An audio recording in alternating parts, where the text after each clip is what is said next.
सज्जनों, आज मैं संस्कृत भाषा का महत्व बताने जा रहा हूं,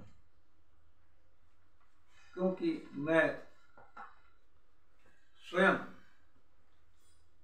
2005 से लेकर 2011 तक 5 से लेकर 11 तक जिला संस्कृत प्रभारी भी रहा। संस्कृत विषय मेरा बड़ा ही प्रिय विषय था। संस्कृत व्याख्याता से मैंने सेवानिवृत्ति ली है। अतः इस संस्कृत भाषा की महत्ता के बताने के पूर्व मैं कुछ 2 पंक्तियों में आरती प्रस्तुत करूंगा। ओम जय संस्कृत माता, देवी जय संस्कृत माता, नित्यं वयं भजामः, नित्यं वयं भजामः त्वां सायं प्रातः। ओम जय संस्कृत माता। ये जो संस्कृत भाषा है ये देववाणी है। इसके उच्चारण मात्र से ही कल्याण है।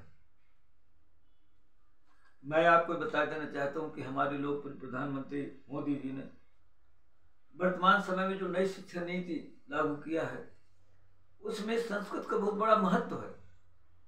और यहाँ तक कि जो हायर सेकेंडरी स्तर पर उच्च शिक्षा में भी जो हायर सेकेंडरी के छात्र, जो विज्ञान के छात्र हैं, वो भी संस्कृत को एक अलग विषय के रूप में ले सकते हैं। कितनी बड़ी छूट प्रदान की है।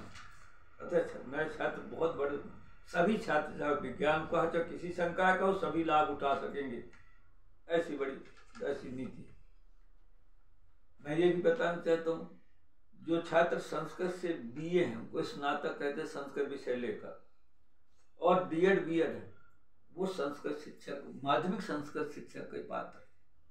इतना ही नहीं, अगर कोई संस्कृत विषय से शास्त्री पास है, शास्त्री हो, तो उसको भी स्नातक की समकक्ष माना गया, जो शास्त्री हैं, और वो भी हमें संस्कृत माध्यमिक शिक्षक के पात्र। इसी प्रकार जो संस्कृत में एमए है, स्नातकोत्तर, और बीएड है, वो संस्कृत उच्च माध्यमिक शिक्षक के पात्र है। इसी प्रकार अगर वो संस्कृत से आचार्य की उपाधि प्राप्त किया है तो वो भी, और बीएड है तो वो भी उच्च माध्यमिक शिक्षक के लिए पात्र है। अतः मैं तो इस महत्ता को देखते हुए मैं जानता हूं कि उनको सुनहरा मौका आगामी 10 वर्षों तक है, ऐसे छात्रों को जो संस्कृत का लाभ उठाना है। बहुत अच्छा सुनहरा मौका है। और सबसे बड़ी बात यह है, संस्कारों का समावेश, इस संस्कृत से संस्कारों का समावेश। आज जो है ना, संस्कारित होते जा रहे हैं नई पीढ़ी के छात्र लोग, और उसका कारण है संस्कृत का अभाव। संस्कृत में वो गुण है कि वो अपने आप संस्कार भर जाते हैं। ये सभी प्राचीन, सभी भाषाओं से प्राचीन भाषा है। आपको ये मालूम होना चाहिए कि ऋग्वेद, संस्कृत में जो ऋग्वेद है सबसे पुराना वेद है। अतः वो जो पूरा वेद है ऋग्वेद, वो पूरा प्राचीन जो है ना संस्कृत से पुराना है, और संस्कृत में ही है।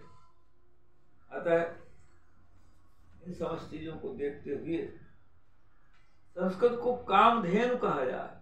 कामधेनु का मतलब होता है कि जब दूह लो गाय, कामधेनु गाय, अर्थात जब चाहो जब उसका लाभ प्राप्त कर लो। उसका कारण देखिए, भूतले संस्कृत भाषा कामधेनु प्रकीर्तिता जननी सर्वभाषाणाम विज्ञानस्य उपकारिणी। इस सारी भूमंडल में जो संस्कृत भाषा है उसको कामधेनु कहा गया, और सभी भाषाओं की जननी है, और विज्ञान का उपकार करने वाली। अमेरिका में एक बार समस्त वैज्ञानिकों ने, सभी देशों के विश्व लेवल स्तर के सभी वैज्ञानिक उपस्थित हुए थे। इसी भाषा को कंप्यूटर की भाषा के लिए उपयुक्त भाषा चुनी गई है, समझी गई। आप इसके महत्ता की, इसकी महत्ता कितनी समझ सकते हैं। मैं क्योंकि ज्यादा तो नहीं बता सकता, लेकिन आपको इतने बताना चाहता हूँ। अभी वर्तमान में जो 2018 में परीक्षा हुई थी, हमारा उमरेठ छोटा सा गांव, लेकिन इसके बाद भी मैंने थोड़ा संस्कृत का मार्गदर्शन किया, और संस्कृत के मार्गदर्शन करने से अभी वर्तमान में 8 छात्र संस्कृत 7 छात्र संस्कृत माध्यमिक शिक्षक और 1 छात्र संस्कृत उच्च माध्यमिक शिक्षक के लिए चयन किया गया। यानी ये भाषा बड़ी ही गौरवपूर्ण भाषा है, अपने आप को गौरव दिलाती है कि हमारे भारतवर्ष की मानी हुई। और इससे जो अगर कोई, मैं अंत में तो यही कहना चाहूँगा, अगर किसी को संस्कृत शिक्षक बनना है तो संस्कृत को पढ़े, विद्वान बनना है तो संस्कृत का सहारा ले, अगर उसको अधिक से अधिक पांडित्य पूर्ण कार्य करना है अर्थात पुरोहितगिरी या किसी प्रकार के जो संस्कारित शिक्षा जो करना है, आचार्य बनना है, वो संस्कृत का सहारा ले।